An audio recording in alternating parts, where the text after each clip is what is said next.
Action. બસ વિવેક, કોની સાથે કેમ વર્તવું, કોની સાથે કેમ રહેવું, એનું જ્ઞાન મને નથી જોઈતું. તું તારું કામ કર અને મને મારું કામ કરવા દે. અને પપ્પાના પૈસા કોને મળવા જોઈએ, કોને ન મળવા જોઈએ, એ હવે તું મને સમજાવીશ.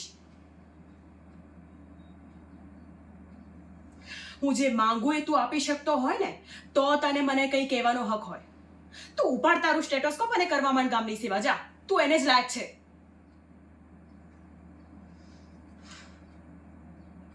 તું શું ઊભી છે અહીંયા? હા, હવે જઈને મમ્મી પપ્પાની ચાળી ખાઈશ ને તું?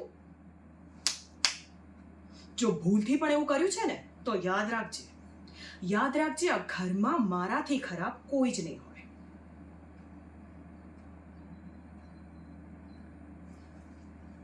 અરે મમ્મી, આવો ને, હું તમારી પાસે આવવાની જ હતી.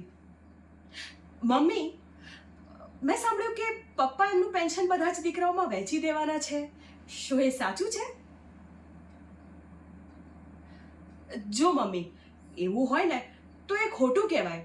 અરે હવે તો પપ્પાની સંપત્તિ પર દીકરીઓનો પણ હક હોય છે ને, હે ને? તું એમને વાત કર ને.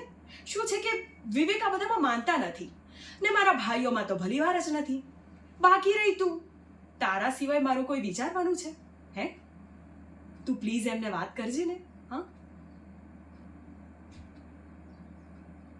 કારણ કે પછી હું બોલીશ ને તો મારા શબ્દો એમનાથી જરાય સહન નહીં થાય.